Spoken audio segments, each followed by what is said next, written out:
Hello everyone.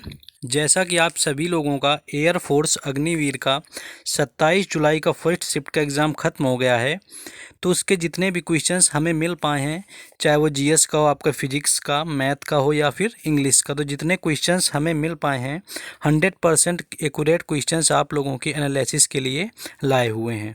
तो जिन लोगों ने चैनल को सब्सक्राइब नहीं किया हुआ है तो जा कर के चैनल को सब्सक्राइब कर लें, बेल आइकन को ऑन कर लें ताकि वीडियो आने का नोटिफिकेशन आप लोगों को मिलता रहे, क्योंकि आपको यहाँ तक हम 31 जुलाई तक एनालिसिस एयरफोर्स के हर शिफ्ट का करवाने वाले हैं। तो चलिए बिना टाइम वेस्ट किए देखेंगे कौन कौन से क्वेश्चन पूछे गए थे, और आप लोगों को भी वीडियो को लाइक कर देना है। तो पहला क्वेश्चन जो आया हुआ था हमारा, वन हु ईट्स एक्सेसिवली, ये जो आपका क्वेश्चन आया हुआ था वन हु ईट्स एक्सेसिवली, इसका राइट आंसर आपका ग्लूटन था, यानी जो बहुत खाता है उसका वन वर्ड पूछा गया था, तो इसका राइट आंसर आपका ग्लटन था। ये इंग्लिश का क्वेश्चन आया हुआ था। नेक्स्ट आपका इंग्लिश से जो डायरेक्ट इनडायरेक्ट पूछा गया था वो था आपका, the writer says he is happy. तो यहाँ पर आपका देखेंगे कि रिपोर्टिंग वर्ब आपका प्रेजेंट में दिया हुआ है, तो यहाँ कुछ भी चेंज नहीं होना है, सिर्फ कंजक्शन लगना था, यानी the writer tells that conjunction लगा करके ही इज हैप्पी, यानी कोई भी चेंज यहाँ पर आपको नहीं करना था। तो ये आपका डायरेक्ट इनडायरेक्ट था, जो कि जिसमें रिपोर्टिंग वर्ब आपका जो कि प्रेजेंट में आया हुआ था। तो writer tells that he is happy, ये आपका राइट आंसर था। नेक्स्ट आपका क्वेश्चन आया हुआ था कि सेटिस्फैक्ट्री आपका दिया हुआ था, जो कि एक एडजेक्टिव है।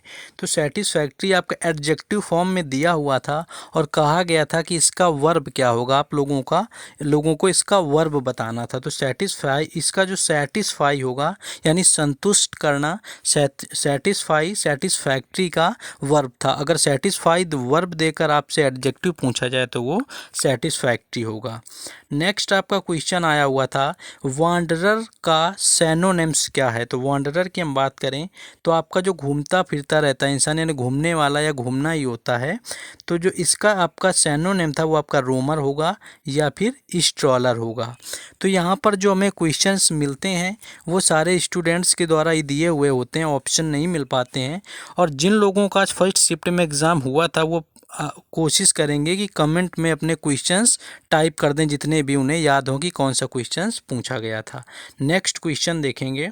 नेक्स्ट आपका एग्जॉस्टेड का एंटोनिम पूछा गया था। तो एग्जॉस्टेड मतलब आपका होता है थका हुआ हो, तो इसका जो राइट आंसर आपका होगा एनर्जेटिक, यानी ऊर्जावान इसका राइट आंसर है। अब ऑप्शन पूरे होते तो हम ऑप्शन के अकॉर्डिंग आपको बताते कि आपका ऑप्शन क्या हो सकता है, ठीक है। तो यहाँ पर ये आपका एंटोनिम आया हुआ था। इसके बाद क्वेश्चन देखेंगे, एक ये क्वेश्चन था आपका, जो थ्रॉट होता है इसका सैनोनिम पूछा गया था कि थ्रॉट का सैनोनिम्स क्या होता है।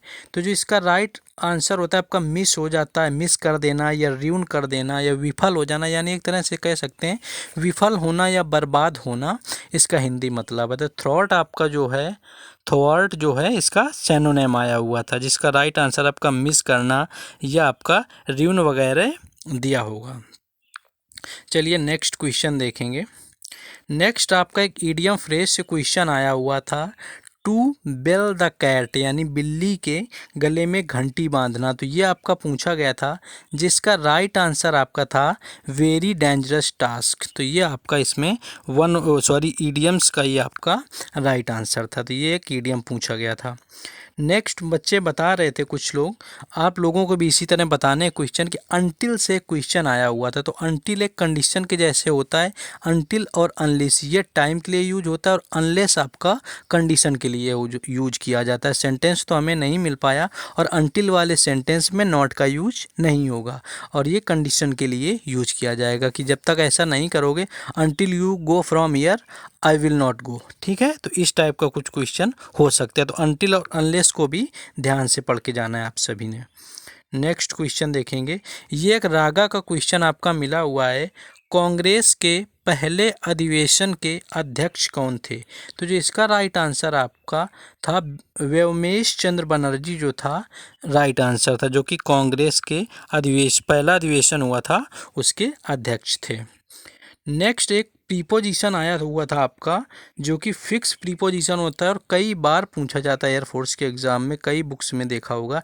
एबाइड दिया हुआ था, एबाइड के बाद आपका प्रीपोजिशन का यूज करना था। तो एबाइड की बात करें तो एबाइड के साथ में फिक्स प्रीपोजिशन आपका बाई ही आता है, तो ये आपको याद रखना है एबाइड के बाद। नेक्स्ट क्वेश्चन जो आया हुआ था आपका फिजिक्स में कि कार्य का मात्रक पूछा गया था। आपका कार्य के मात्रक की बात करें तो जूल इसका राइट आंसर था, तो बाकी के मात्रक भी आपको याद रखने हैं। नेक्स्ट आपका एक ये क्वेश्चन बता रहे थे आया था, the person who loves book, जो किताबों से प्यार करता है उसको बिब्लियोफाइल कहा जाता है। नेक्स्ट क्वेश्चन आपका आया हुआ था, कॉन्फिस्केट का सैनोनिम पूछा गया था आप सभी से कि कॉन्फिस्केट का सैनोनिम क्या होता है। तो इसका होता है आपको हड़पना या चीज़ें टेक ओवर करना, तो टेक ओवर करना या सीज करना इसका राइट आंसर था। तो ये एक सैनोनिम पता चला था कि ये पूछा गया है। नेक्स्ट आपका एक और क्वेश्चन आया हुआ था, यहाँ पर टाइप नहीं हुआ है, आपका पूछा गया था कि ऊर्जा का विमीय सूत्र क्या होता है। तो इसकी बात करें आपका, तो ये आपका ml² T-2 जो होता है आपका विमीय सूत्र था। तो T-2 जो है आपका विमीय सूत्र था। रुक जाइए फिर से लिख देते हैं। तो ये आपका यानी ml² T-2 आपका ऊर्जा का विमीय सूत्र पूछा गया था। तो चलिए आप सोच रहे हैं, आप लोगों के लिए जो मैथ के कुछ क्वेश्चन आए थे वो आपको बता दें कि मैथ के कौन कौन से क्वेश्चन पूछे गए थे। तो मैथ के क्वेश्चन जो यहाँ पर सॉल्व तो नहीं करवाएंगे हम आप सभी को, क्योंकि थोड़ा मुश्किल होगा इतनी छोटी स्क्रीन में। जैसे कि ये क्वेश्चन था आपका आपका एक क्वेश्चन आया हुआ था x + y + 1 और इसका dy/dx = 1 दिया था, यानी x + y + 1 = 1, इसका आपका dy/dx करना था। एक क्वेश्चन आपका इंटीग्रेशन से था, इंटीग्रेशन √10x + √cot x। तो ये आपको आया हुआ था इंटीग्रेशन के अंदर √10x + √cot x। तो इससे क्या करना था आपको कि इसमें साइन कॉज में चेंज करके आप बना लेंगे। इसके साथ एक आपका क्वेश्चन आया हुआ था y = √e⁻√x। तो यहाँ पर √x को आप t मान लेंगे, तो ये भी क्वेश्चन आप आसानी से कर सकते थे। तो इस तरह का कुछ क्वेश्चन आया हुआ था। एक और क्वेश्चन पता चला था, जैसे कि आपका कि सेटिस्फैक्ट्री से, अच्छा ऊर्जा का मात्रक हो गया आपका। तो जितने फ्रेंड्स क्वेश्चन मिल पाए थे और जितने नहीं मिले, अगर आपका एग्ज़ाम था, अगर आपको एक भी क्वेश्चन याद है तो आप कमेंट बॉक्स में बताएं, जिससे अदर स्टूडेंट की भी हेल्प हो सके। तो आपको कोशिश करनी है बताने की कमेंट बॉक्स में।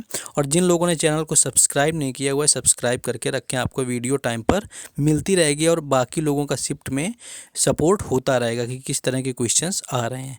मिलते हैं सेकेंड शिफ्ट के एनालिसिस में। जय हिंद।